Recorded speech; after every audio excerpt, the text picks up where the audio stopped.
So the question is, how do you get really good at hiring? Well, you make a lot of hiring mistakes, and then you learn from those mistakes. And that's how I've got good at it. I know what to look for, and I also know what not to look for. Okay, so there's a huge experience gap that has to occur in order to make really good hiring decisions, even to make really good business decisions. So that's where we're at. I'm in a position right now where I have got to bring someone into my business. And thanks to the experience I have with all these different people, I'm able to make the best educated decision, educated guess on who I'm going to select to do so. And I want to help work with you through that process so you can make great hiring decisions, great business decisions, and grow your company to extraordinary heights. So that's what today's episode is about. Tune in. The big question you need to ask yourself every day is, do I own a job or do I own a business? And unfortunately, the majority of contractors out there own a job. That's right, they're a slave to their own business. But the other side of the fence is so much greener, it's so much better, and that's when you're finally fully in control of your destiny, your freedom, your time. And that's what Contractor Secrets is about. It's about taking back our time, building a business with systems, standards, values, procedures, putting yourself in the driver's seat.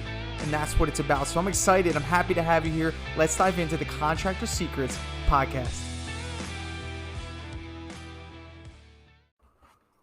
What's going on, everyone? Welcome to the first episode of the Contractor Secrets podcast. And let's get the elephant out of the room. Where's Trade Thrive? Well, it had to happen. You know, a lot of you know that Dripjobs is coming out, and I've been doing a lot of these breakthroughs. I'm really leaning towards just kind of offering that coaching aspect of what I do. I just love to help, love to dive into problems in people's business and helping them work through them. And that's kind of what my passion's been. And you know, to have Trade Thrive and Dripjobs, I just didn't want to confuse anyone. So we're going to just direct all of our efforts, you know, on this side to coaching, and then having Dripjobs there as, you know, the tool and the resource that we offer. And that's it. I mean, pretty straightforward. And I'm super excited about it because I've been reaching out to people, you know, just saying, hey, what is going on in your business? And, you know, people really want to tell me and they want to dive into those details. And I'm like, you know what? This is cool, man. And getting the feedback is what's been awesome is, you know, hey, when you told me to do this, it worked, or this worked. And to have that sort of impact and influence in your business is extremely humbling. You know, and I mean, I'm still learning too. And that's one thing I've always told everyone. I'm still growing. I'm still going through growing pains. There will never be a time where I know it all. And I'm okay with that. I think that I have different insights and ideas that I can share that might help you get to from point A to point B a little quicker than I did. And that's my goal. I go into things with kind of the idea that, okay, how can I learn from this? How can I interpret it? And how can I teach it? And from there, the idea would be to share that with you. So to kind of bridge the gap between all that into today's episode, had to fire, 3 people in the last 3 months. And believe it or not, the 3 people that I let go were all on the same crew at one point. And I had to really kind of step back for a second and think, like, you know, was I naive to the low standard? I mean, how long did I let the low standard continue? How long did I let that low standard go before I actually made a decision, you know? And that kind of was more of a detriment to me than anything, was just the time that went by where I was just okay with average behavior, okay with average workmanship. And, you know, as a business leader, your number one responsibility, you know, is your customers. I mean, that is your promises. You're promising your customers a good experience. That's why they pay you.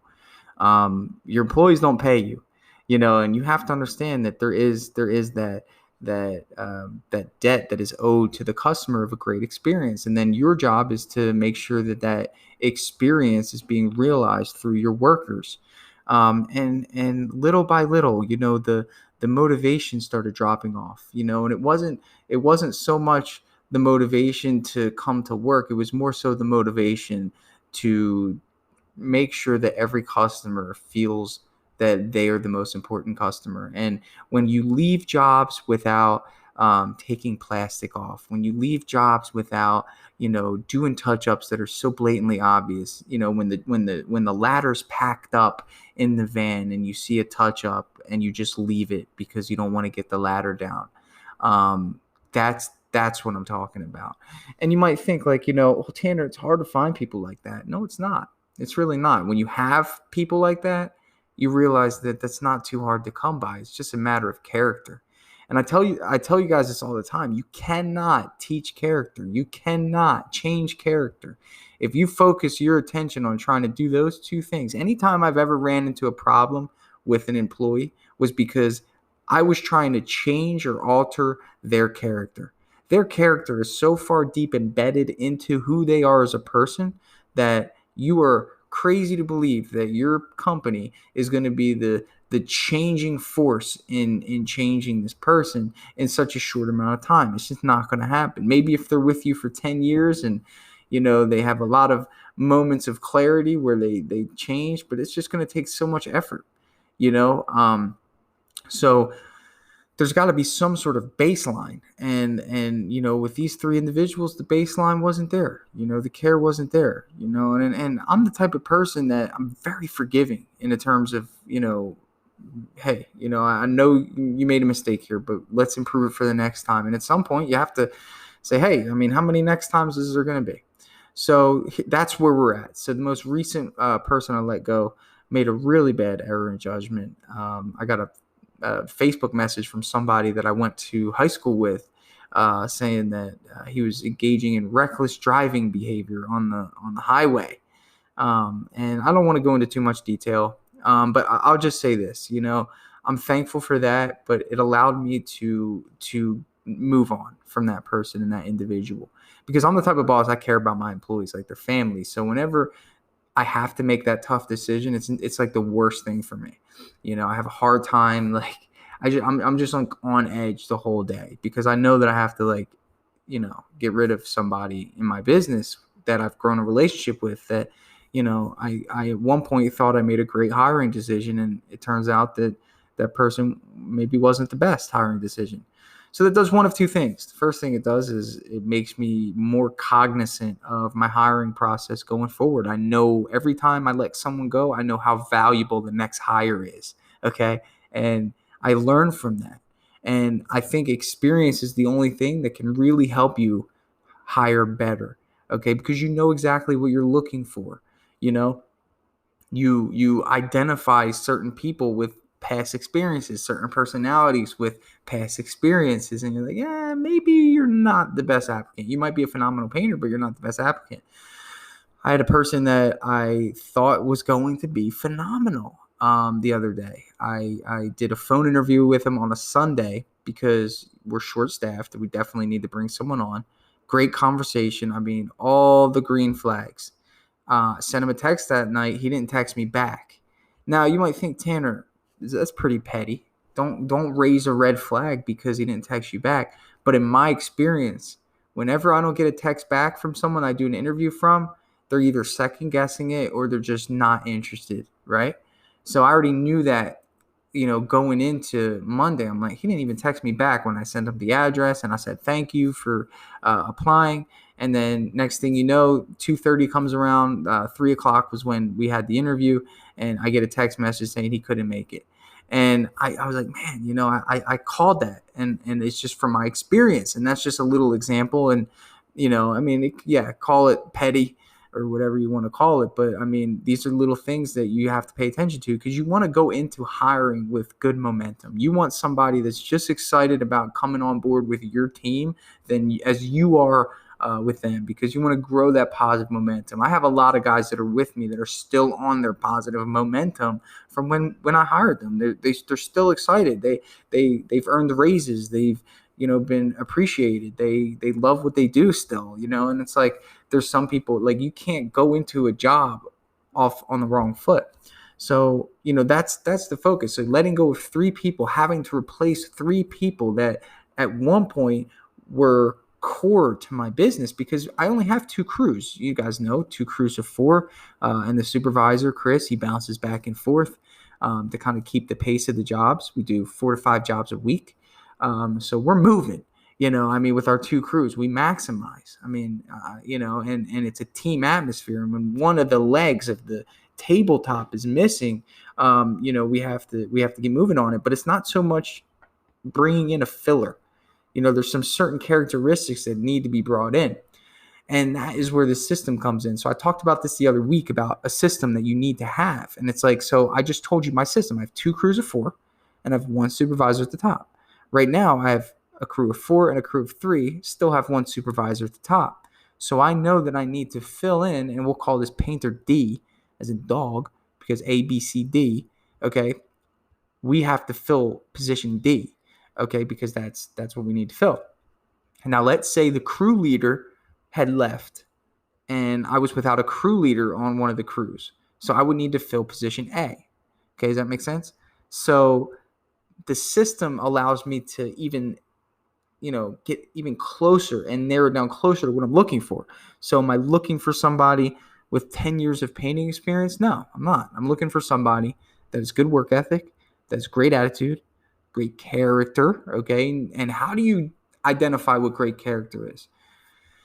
You have to have some general knowledge of personalities to really catch character before you get too far invested. So character, answering the phone when you do that phone interview, being on time for the interview, dressing appropriately for the interview, coming across very humble in the interview.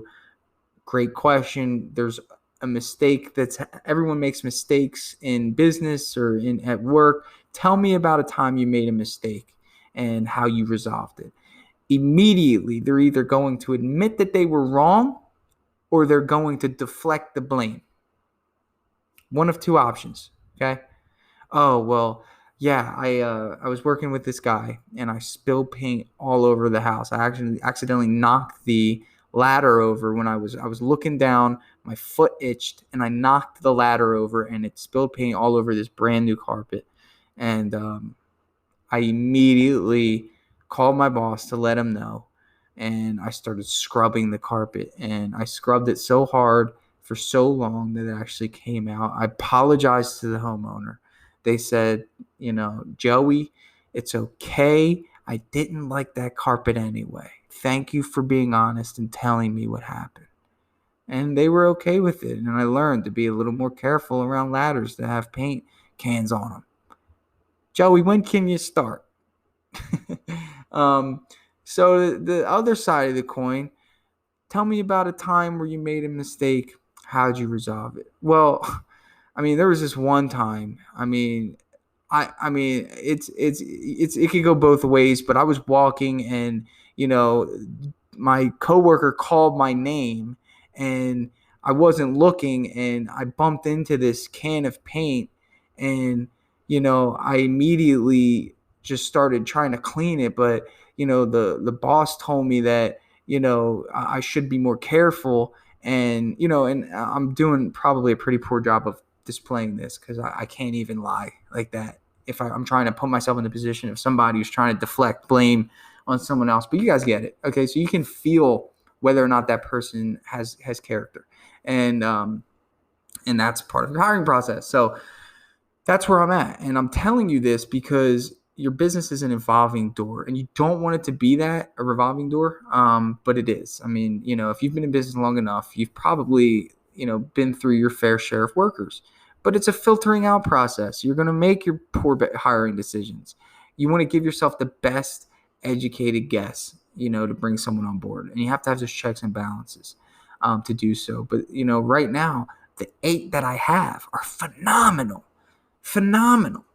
And now I have to make the team even better with this next person. Hiring excites me. It really does, because we have a great company and there's no reason why they wouldn't work with us. We pay the most out of anyone in our city for painters. And I'm proud of that. I don't care. I want to give them the most money I can so they're that excited to come to work. So they give our customers that much of a good experience. So our customers are that much more likely to tell their friends about us.